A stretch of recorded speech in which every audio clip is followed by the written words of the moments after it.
നിങ്ങൾക്കറിയാവോ, ഇപ്പോൾ കുറേ ആളുകൾ ഈ അടുത്തായിട്ട് അവർ ഇക്വിറ്റി മ്യൂച്വൽ ഫണ്ട്സിൽ SIPs നിർത്തുന്നുണ്ട്. ഇപ്പോൾ SIP ഡിസ്കണ്ടിന്യൂഷൻ ഒക്ടോബറിൽ 38,80,000 നിന്ന് നവംബറിൽ 39,14,000 ആയിട്ടുണ്ട്. അപ്പോൾ SIP സ്റ്റോപ്പേജ് റേഷ്യോ നമ്മൾ നോക്കുകയാണെങ്കിൽ ഒരു മാസം എത്ര പുതിയ SIPs ആണ് ഓപ്പൺ ചെയ്യുന്നത്, ഇത് വെച്ച് നോക്കുമ്പോൾ എത്ര അക്കൗണ്ടുകളാണ് ക്ലോസ് ചെയ്തതെന്നുള്ളത് നമുക്ക് മനസ്സിലാവും. ഇപ്പോൾ നവംബർ 2024 SIP സ്റ്റോപ്പേജ് റേഷ്യോ 79.11%.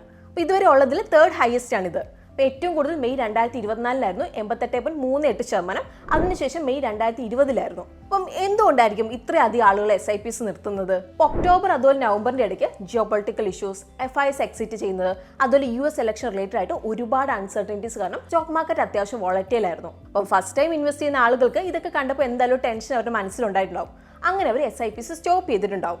ഇനി രണ്ടാമത്തെ റീസൺ, പല ആളുകളും പുതിയ SIPs ഇനി മാർക്കറ്റ് ഒന്ന് മെച്ചപ്പെട്ടിട്ട് തുടങ്ങാൻ ഓർത്ത് മാറ്റി വെച്ചിട്ടുണ്ട്. അല്ലെങ്കിൽ മാർക്കറ്റ് ഇടിഞ്ഞ ടൈമിൽ ഒരു ലംസം ഇൻവെസ്റ്റ്മെന്റ് നടത്താൻ വേണ്ടിയിട്ട് അവർ താല്പര്യപ്പെട്ടിട്ടുണ്ട്. സോ ഇത് കാരണം SIP സ്റ്റോപ്പേജ് റേഷ്യോ കൂടി. ഇനി മൂന്നാമത്തെ കാരണം, ചില AMCകളൊന്നും നവംബറിൽ തിമാറ്റിക് അല്ലെങ്കിൽ സെക്ടറൽ ഫണ്ട്സിൽ NFOs ലോഞ്ച് ചെയ്തിട്ടില്ല.